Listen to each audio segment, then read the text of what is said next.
Mais tout de suite, c'est notre invité actu.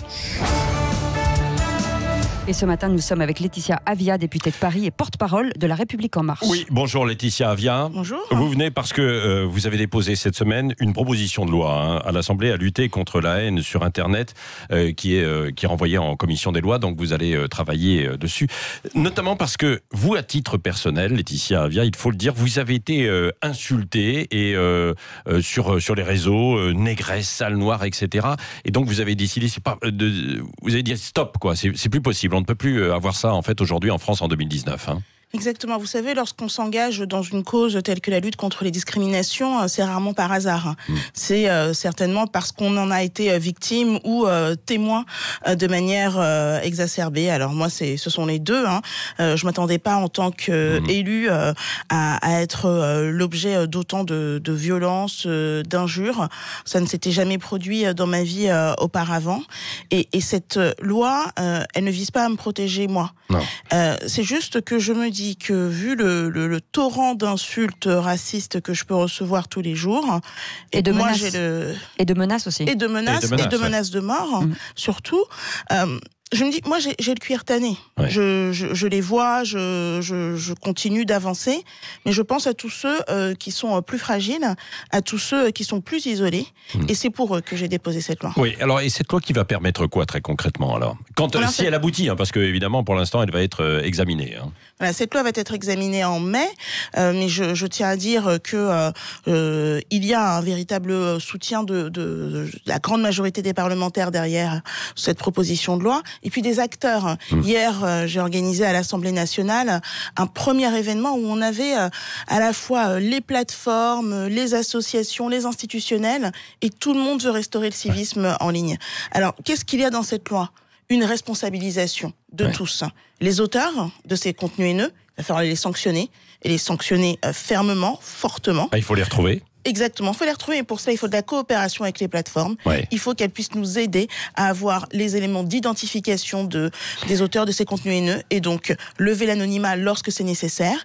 Et puis il faut nettoyer Internet, c'est-à-dire que tous ces messages injurieux que l'on voit sur les réseaux sociaux doivent être supprimés sous 24 heures maximum. Vous n'avez pas peur à un moment donné aussi de bâillonner un petit peu Internet qui était un espace de liberté? Alors évidemment il y a des dérives, mais avec ça, est-ce qu'on est quelque chose de trop aseptisé, alors que c'est ce qu'on réclamait, c'était des espaces pour pouvoir s'exprimer, quoi. Mais je suis à 100%, à 200% pour la liberté d'expression, mais là je vous parle de délit, je vous parle pas d'autre chose. Je vous parle d'injure. À partir de quand c'est une injure? Et qui va décider? La loi le définit depuis la loi de 1881. Ce sont les propos d'incitation à la haine ou d'injure à raison de la race, de la religion, du sexe, de l'orientation sexuelle ou du handicap. C'est ce qu'on appelle des injures discriminatoires. C'est tout ce qui est visé par cette loi. Ce ne sont pas des moyens d'expression, ce sont des délits. Et il faut le rappeler. Et c'est là que les plateformes, pour moi, n'étaient pas dans leur pleine responsabilité, parce que elles pouvaient laisser ces propos sur leur plateforme, considérant que cela n'était pas contraire à leurs conditions générales d'utilisation. Nous, on doit respecter la loi française avant tout. Et dans la loi française, ce sont des délits, et donc il s'agit de les punir. Et alors, elles sont d'accord sur le principe, ces plateformes ? Elles sont d'accord sur le principe, mais elles ont besoin d'être davantage orientées. Il y a une loi allemande aujourd'hui, mais qui ne fonctionne pas de la même manière. En France, on va essayer d'avoir un mécanisme plus équilibré, qui va reposer notamment sur le CSA. Le CSA va émettre des recommandations à la lumière de ce qui existe aujourd'hui dans la jurisprudence, un guide pour accompagner ces plateformes et pour qu'elles puissent faire leur travail au mieux. Je prévois dans cette loi une sanction qui est une sanction très dissuasive pour les plateformes, jusqu'à 4% de leur chiffre d'affaires mondial. Oui, bien sûr. Le but, c'est pas que cette sanction soit prononcée. Le but, c'est qu'elle fasse le boulot et que finalement Internet ne soit plus un enfer. Oui, pour l'instant, ça fait quand même quelques années déjà qu'on en parle, et puis ça n'arrive pas. Et il y a une femme française qui a été nommée à la tête de Facebook Monde. Elle peut vous aider ou pas? Vous la connaissez? Alors, j'ai pas eu d'échange direct avec elle pour l'instant. Une Sétoise qui vient de Sète, J'ai surtout des échanges avec les interlocuteurs que l'on a en France et et qui sont pleins de bonne volonté. Ils étaient hier soir présents à l'Assemblée nationale pour échanger avec les parlementaires, les associations. Je peux vous dire que ça n'a pas été un colloque langue de bois. Et on s'est dit, ensemble, on se donne une ligne directrice et on va y arriver ensemble. Laetitia Avia, pas de langue de bois, 2 questions d'actualité justement. Ce matin sur Sud Radio, en exclusivité, Jean-François Barnaba est venu annoncer le lancement d'une nouvelle liste Gilets jaunes pour les européennes. C'est une bonne ou une mauvaise nouvelle pour La République En Marche, hein? C'est une nouvelle. Ouais. C'est une nouvelle tout court. Je crois que c'est la 3e liste qui est lancée. Ouais. Eh bien, on verra déjà si celle-ci va à son terme. Et puis, c'est tout à fait normal en fait que dans ce mouvement. Vous applaudissez, vous dites bon, c'est bien. Non, mais je dis que c'est un mouvement qui est clairement un mouvement politique. C'est un mouvement qui depuis le second acte peut-être vise à déstabiliser aussi le gouvernement. On sait très bien donc qu'ils aillent aux urnes. Ouais. On est un peu dans une cour d'école là, en ce moment en politique entre le Sénat et l'Élysée. Édouard Philippe qui boude hier, il ne va pas aux questions d'actualité. Et puis Gérard Larcher qui décide de boycotter la visite. Pas Gérard Larcher, Richard Ferrand, le président de l'Assemblée nationale, qui décide de boycotter la visite à Lille avec Gérard Larcher.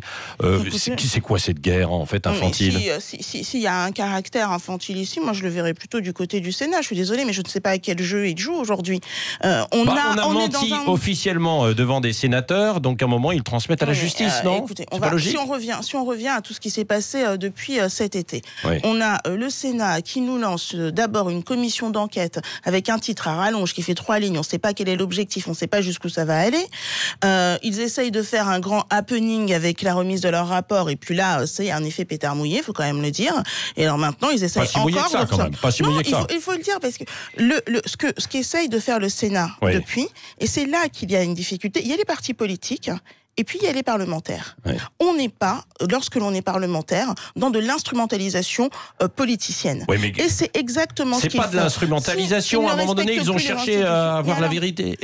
Et c'est probablement par le Sénat que la vérité est venue un peu. Vous ne pouvez pas dire cela. Mais il y a la justice à côté. Attendez, il y a eu des mensonges de Benalla. Mais Laetitia Avia, il y a eu des mensonges de Benalla devant cette commission. Il y a eu d'autres mensonges. Ça, c'est la République. La République exemplaire. Vous voulez que je vous dise? Oui. Alors, il y a un certain nombre de procédures contre Alexandre Benalla, elles existent, et les différentes révélations qu'il y a eu, c'était pas devant le Sénat, c'était via la presse. Donc moi je suis satisfaite, bien sûr, qu'on avance et qu'on fasse pleine lumière dans cette affaire.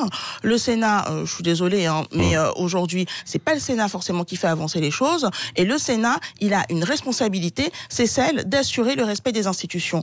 Le Sénat aujourd'hui, le Parlement contrôle l'action du gouvernement, le Sénat essaie de déstabiliser l'Élysée. Ce n'est pas la même chose.